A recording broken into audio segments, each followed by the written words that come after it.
ବାଚସ୍ପତି ମହୋଦୟା, ଆଜି ଅତ୍ୟନ୍ତ ଦୁଇଟି ଗୁରୁତ୍ୱପୂର୍ଣ୍ଣ ପ୍ରସଙ୍ଗ ମୋ ଅଞ୍ଚଳରେ ଯେଟା ନିହାତି ଜରୁରୀ ମୁଁ କହିବା ପାଇଁ ଆଜି ହାଉସ୍ରେ ଚାହୁଁଛି। ଗୋଟେ ହେଉଛି ମୋର ନୀଳଗିରି ନିର୍ବାଚନ ମଣ୍ଡଳୀ ବଣ ଜଙ୍ଗଲ ପାହାଡ଼ ଘେରା ଏବଂ ପ୍ରତିଦିନ 50 ହାତୀ ସବୁଦିନ ଜଙ୍ଗଲରେ ବିଚରଣ କରନ୍ତି ଏବଂ ଜନବସତିଟି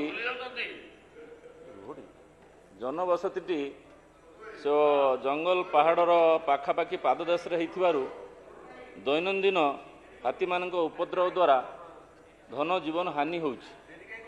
ବିଗତ ସରକାର କିଛି କିଛି ଅଞ୍ଚଳରେ ଟ୍ରେଞ୍ଚ ଖୋଳିବା ଏବଂ ସୋଲାର ଫେନ୍ସିଂ କରିବାର ବ୍ୟବସ୍ଥା କରିଥିଲେ ମଧ୍ୟ ତାହା ଅତ୍ୟନ୍ତ ନ୍ୟୁନମାନର ହୋଇଥିବାରୁ ଟ୍ରେଞ୍ଚ ଗୁଡ଼ିକ ପୋତି ହୋଇଯିବା ଏବଂ ସୋଲାର ବାଡ଼ ଗୁଡ଼ିକ ସବୁ ସିମେଣ୍ଟ ପିଲର ସବୁ ଭାଙ୍ଗି ରୁଜି ନଷ୍ଟ ହୋଇଯିବା ଫଳରେ ପ୍ରତିଦିନ ହାତୀ ଉପଦ୍ରବ ବଢ଼ୁଛି ଏବଂ ପ୍ରତିଦିନ ହାତୀଙ୍କର ବିଚରଣ ପାଇଁ ବିଜୁଳି କାଟ ମଧ୍ୟ ହେଉଛି।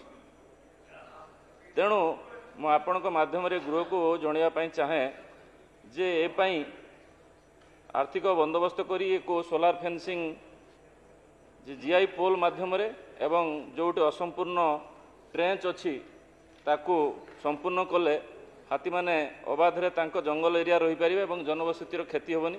ଯୋଡ଼ିଏ ପ୍ରଶ୍ନ ଥିଲା ମ୍ୟାମ୍। ଆଉ ଗୋଟେ ହେଉଛି ଯେଉଁ ଇଲେକ୍ଟ୍ରି ବିଭାଗର ବିଜୁଳି ବିଭାଗର ଯେଉଁ ବର୍ତ୍ତମାନ ଯେଉଁ ପ୍ରକାରରେ ଅତ୍ୟାଚାର ଚାଲିଛି ଗରିବ ଜନସାଧାରଣଙ୍କ ଉପରେ ସେଟା ଅତ୍ୟନ୍ତ ସମ୍ବେଦନଶୀଳ।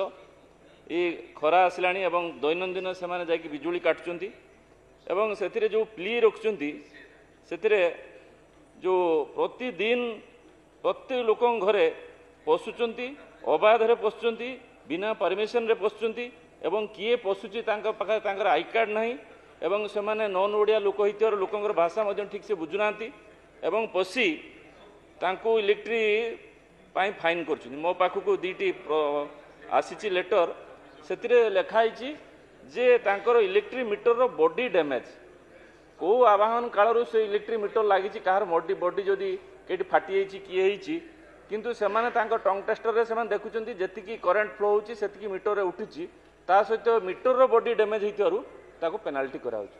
ଇଏ ପେନାଲ୍ଟିର କିଛି ଗାଇଡ଼ଲାଇନ୍ ତିଆରି କରିବେ କି ଏବଂ ଯେଉଁମାନେ ଯିବେ ତାଙ୍କ ପାଇଁ କିଛି ନୀତି ନିର୍ଦ୍ଧାରଣ ହେବ କି ଏବଂ ସେମାନେ ପ୍ରତିଦିନ ଯେଉଁ ଯାଇକି ଯେଉଁ ଗରିବ ଜନସାଧାରଣ ଯେଉଁମାନେ ଲିଟରେସି ନାହିଁ ସେମାନେ ପଶୁଛନ୍ତି ଏବଂ ତାଙ୍କୁ ଫାଇନ୍ କରିଦେଇ ଆସୁଛନ୍ତି, ତା 15 ଦିନ ପରେ ଯାଇକି ତାଙ୍କୁ ଲାଇନ୍ କାଟି ଦେଉଛନ୍ତି। ୟା ପାଇଁ କିଛି ବ୍ୟବସ୍ଥା କରିବେ କି? ଏହା ଅତ୍ୟନ୍ତ ସମ୍ବେଦନଶୀଳ ପ୍ରସଙ୍ଗ। ଏକେ ତ ହାତୀ ଉପଦ୍ରବରେ ଲାଇନ୍ କଟା ହେଉଛୁ, ତାପରେ ପୁଣି ଇଲେକ୍ଟ୍ରି ବିଭାଗରେ ଜୁଲମରୁ ଇଲେକ୍ଟ୍ରି କଟା ହେଉଛୁ। ମୋ ଅଞ୍ଚଳବାସୀଙ୍କର ଏହା ଗୋଟେ ବହୁତ ବଡ଼ ସମସ୍ୟା ହେଇଛି। ସେଥିପାଇଁ ମୁଁ ଆପଣଙ୍କ ମାଧ୍ୟମରେ ଏହାକୁ ଜଣାଇବା ପାଇଁ ଚାହୁଁଛି, ଆ ବାବଦରେ ବିହିତ କାର୍ଯ୍ୟାନୁଷ୍ଠାନ ନେବେ।